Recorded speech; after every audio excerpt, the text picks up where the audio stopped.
Thanks for being here. Let me escape out and go straight to my presentation.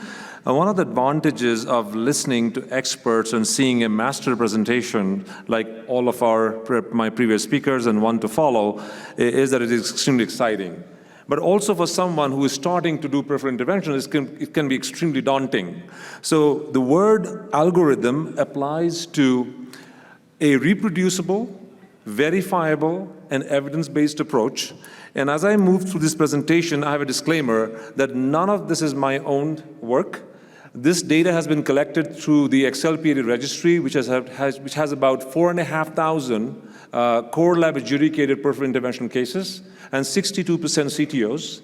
And the second part is that the algorithm that we have just published includes 12 experts, many of them are sitting here. They've all contributed consecutive 5 cases, which has been analyzed by the core lab, and hence the algorithm has been created. So this is not expert opinion. This is exactly how the experts do it in their everyday life. So that was a disclaimer. With that, let me jump straight to the problems. This is a case that was shown, one of my cases shown earlier today, where a mid-SFA chronic total occlusion, the wire passes into the false lumen, and because there was a prior dissection, which you can faintly see, the operator, i.e. me, we got pedal access and we're able to connect with using the rendezvous technique. If you used a balloon from the contralateral groin, that would be a reverse cart. Now, the point I want to make in this case is the place where you want to connect them is actually at your choosing. Even if you dissect down to the popliteal from the antegrade approach and you are able to enter the true lumen from the retrograde approach, you necessarily don't have to match those wires together in the popliteal or in the distal SFA. You could actually proximally pull the antegrade wire and go more retrograde and hence have those wires meet up in the mid SFA. The reason is this is called the staging of a CTO or a re-entry. And it is important because the way you cross a vessel ultimately decides what you are going to use, how to treat it. Because if you do create a big dissection flap and you actually cause reverse cart in the distal SFA on the popliteal, you may have to treat it with a stent. But if you do it in the middle of the SFA, you can get away with prolonged balloon inflation or at least placing a very short stent. Message number 1 is staging of the re-entry is an important component to understand. And here is the final result. This was all done with DCB in a long CTO, and only a small Tigris stent was placed in the mid-SFA, although the dissection plane from the antegrade approach was distal into the SFA, into the popliteal artery. So remember, the staging is important. I want to stop here. These are all cases contributed by my colleagues, and I think that this is a good approach to plan your case. Like Ramon said, planning. I suggest, based on the registry data and from our algorithm, you should look at the proximal and distal cap. You should look at the formation of the cap and also the length of the lesion. Based upon this, and it is black and white, you can categorize into type A, 1, 2, and 3, B, and C. The lighter shades, you are prone to approach them first antegrade. In the grayer shade, you can go either way, but if you have those in the third category, you must plan ahead for a retrograde approach.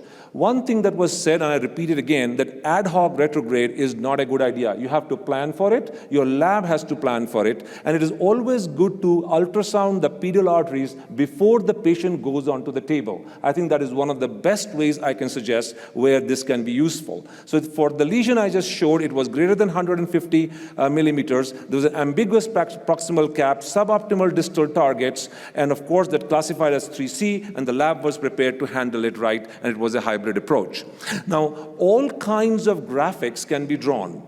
You can connect wires, but if you pay attention to the first part of the algorithm, whether you should go antegrade or retrograde, we came up with 4 simple criteria you have to remember. And all of these in many different sessions have been repeated by my previous speakers. So if you should assess whether there is a blunt, ambiguous proximal cap or CTOP class type 4. Is there a suboptimal target? for the distal vessel? Is the appropriate distal access vessel or interventional collateral available? Or importantly, Dr. Menar said that and Mehdi said that, is this patient have critical limb ischemia? If the answer to those questions is no, then your preferred first approach needs to be antegrade. And this is, I would preface it, algorithms are designed to answer most of the questions. They cannot handle every possible question. Now, then you focus, if the antegrade crossing is attempted and you cannot enter the antegrade approach, and the length of the lesion is less than 150, is greater than 150 centimeters, so the answer is no, you can switch quickly to a retrograde approach. And the last, number 7, says that you should be facile enough to switch from one approach to another, elegantly demonstrated by my colleagues before me. Now, I would not belabor this point. One of the most important steps for anyone starting to do SFA CTOs is to pay close attention to enter the proximal cap, especially if it is ostial or it is proximal. It is very, very important to do that. If you can keep the entry point into the ostial SFA CTO very, very precise, and you enter the true lumen or close to the true lumen, you are not likely to extend and create a big dissection flap going downwards. And this is one technique we have readily used in my laboratory. This is a patient with a completely non-discernible proximal cap or no stump in the proximal SFA. You can look at it from different angles. I'm so sorry. And what we do in our lab is that we use external ultrasound to play with it. I apologize, it is not playing the ultrasounds, but what we do is we put an external ultrasound. In this case, we used a CXI 035 catheter and a 014 approach 25 grams wire. You can see very clearly that the catheter and the wire are protruding. This is the profunda below. This is the SFA here. You are very precise. You can poke through, advance the catheter, and then you are all go. You can then move on very, very fluently down and keep the dissection loop very small.